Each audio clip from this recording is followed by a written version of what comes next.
I'm Jared Broyles with your morning update. A Topeka man was arrested Friday in Jackson County in connection with meth distribution. 40-year-old Charles Alford was taken into custody on a Jackson County District Court warrant after a month-long methamphetamine investigation with the Kansas Bureau of Investigation. Kansas City's International Airport Terminal has reopened after being evacuated for a possible threat late yesterday morning.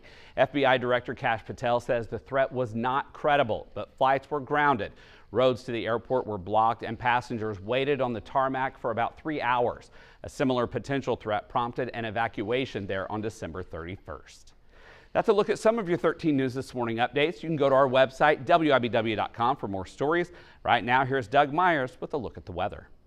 Well, it was a beautiful day yesterday. High temperatures in the low to mid 70s for the area. We're going to be a bit on the warm side for today. We also had wind gusts 25 to 35 miles per hour yesterday. I think we'll have a little bit less wind today, closer to 20 to 25 mile per hour wind gusts, but temperature right at close to 70 at noon will be about 69 degrees, 80 for today's high. That would tie the record in Topeka from 1986, and then cooling down to 70 by 8 o'clock with overnight lows cooling down to 51. So very similar, maybe even a touch warmer than what we have early this morning. And then for tomorrow, we'll have increasing clouds through the day, 83 degrees. Now keep in mind that temperatures will be a little bit cooler closer to north central Kansas and closer to 70, as that may be impacted by the cold front a little bit earlier. But we will be keeping an eye on some late day storms because that front, as it pushes into the area late in the afternoon into Tuesday night. A slight risk for most areas, margin risk up to the northwest. Large hail and damaging winds are going to be the primary concerns, but still keeping an eye on a very low probability of a brief tornado and maybe some localized flooding. So just keeping an eye on all those impacts